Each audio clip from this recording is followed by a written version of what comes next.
There's a noticeable shift happening across the WNBA right now, especially at the executive level. What used to be a slower, more controlled offseason has turned into a fast-moving, high-pressure situation.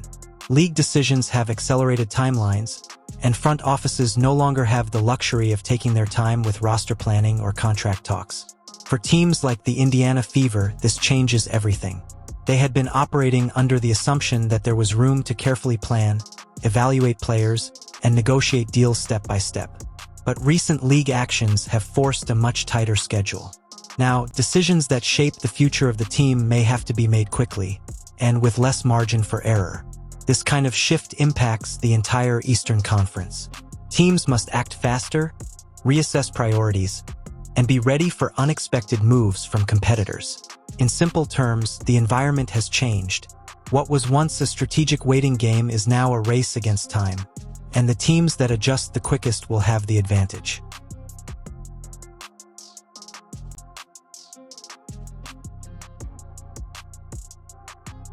As you guys can see here, WNBA Communications. The WNBA Expansion Draft 2026 presented by State Street Investment will be taking place on April the 3rd on ESPN.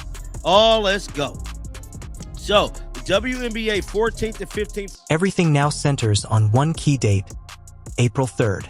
That's when the WNBA Expansion Draft takes place, bringing in new teams from Portland and Toronto. And this isn't a routine event. It forces every existing team to make tough, immediate decisions. For the Indiana Fever, the pressure is especially high. Expansion drafts work on a simple but painful rule. You can only protect a limited number of players. Everyone else is exposed and can be selected. That means valuable contributors, players you'd normally want to keep, are suddenly at risk. There are obvious priorities. Caitlin Clark is untouchable. Aaliyah Boston is another core piece who must be secured. But after that, the decisions get difficult very quickly. The Fever have built a strong offensive core, but they don't have enough protection spots to cover every important player.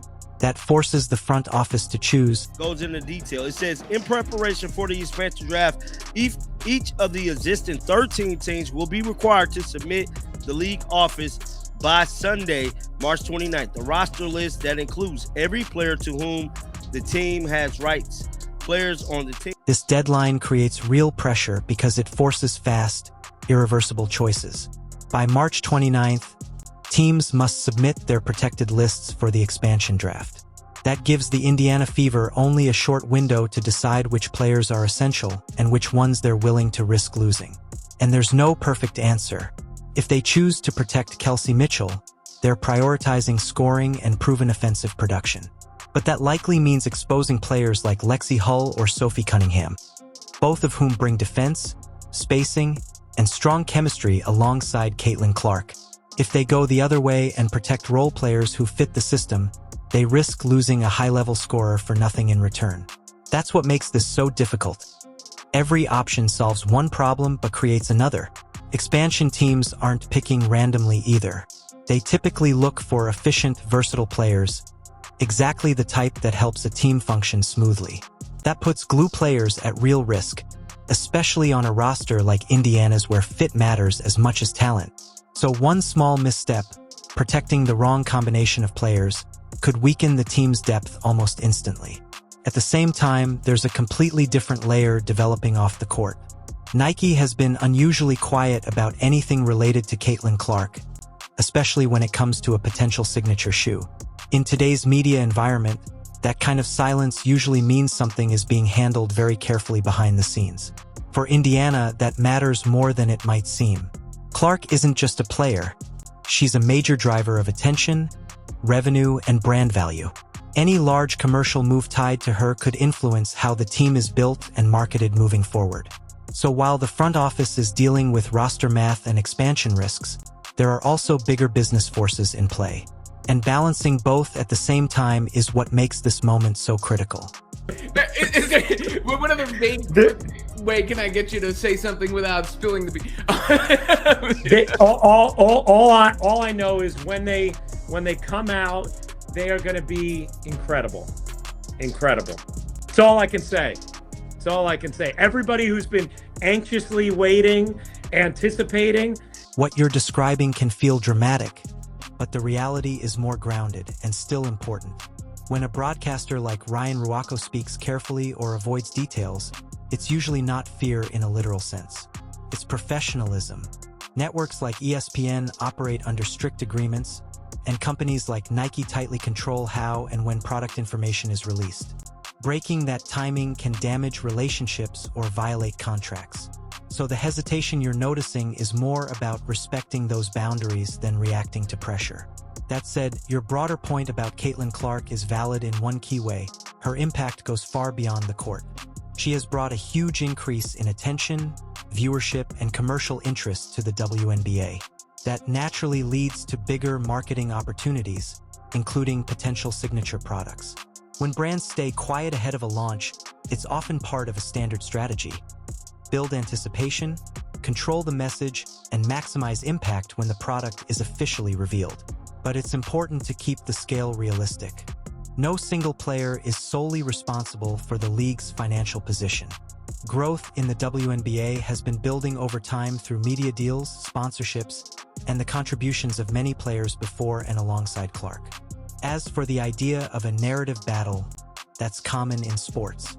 Different groups, media, fans, players, frame success in different ways. Some highlight new stars, others emphasize the foundation built by veteran players. In the end, what's happening is a mix of business strategy, media control, and a rapidly growing league adjusting to new levels of attention. See this landmark deal come together. I mean, it's really incredible. And when you think about the years, I think we've talked about this a lot. This fighting's been going on for so long. I mean, we talk about 30 years of the WNBA being the best, women's basketball league in the world. And this whole time we've just been fighting to be paid like it and to be treated like it. And for a lot of the players that played before me, our generation, There's definitely tension in how different people are framing what's happening in the WNBA right now. But the reality sits somewhere in the middle.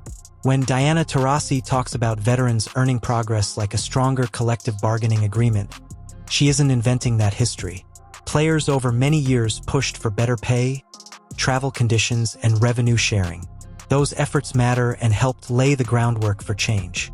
At the same time, it's also true that the league's recent surge in attention has accelerated everything. Players like Caitlin Clark have brought record viewership, ticket demand, and commercial interest. That kind of visibility increases the league's value quickly and strengthens its position in negotiations.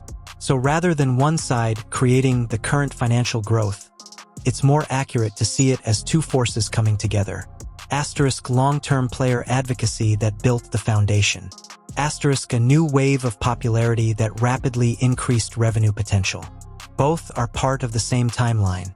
Meanwhile, teams like the Indiana Fever are dealing with the immediate consequences of that growth. The expansion draft and roster deadlines force tough decisions right now. They have to protect key players, accept that some talent may be lost, and still try to stay competitive. That's the real pressure point, not narratives or interviews, but the actual decisions being made under tight timelines with real financial limits.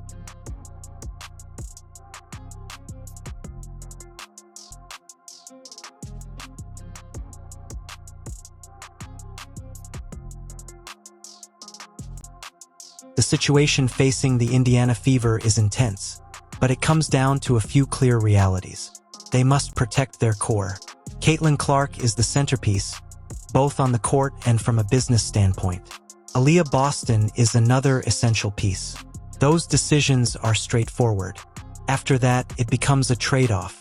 They likely won't be able to protect everyone. That means at least one valuable contributor, possibly a perimeter defender or key role player, could be exposed in the expansion draft. Players like Lexi Hull or Sophie Cunningham fit that profile. Impactful, in demand, and difficult to replace. If they prioritize scoring and protect Kelsey Mitchell, they risk losing defensive depth. If they go the other way, they risk losing a proven offensive option.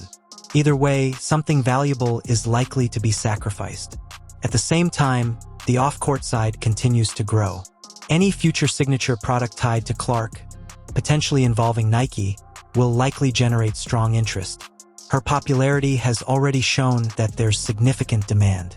While exact outcomes are unknown, it's reasonable to expect a major commercial response. So everything is happening at once. Asterisk a tight deadline forcing roster decisions. Asterisk expansion teams ready to take advantage of exposed talent. Asterisk a rising commercial spotlight around the league. For Indiana, the challenge is simple to describe but difficult to execute. Protect the foundation, minimize losses, and avoid decisions that weaken the team long-term.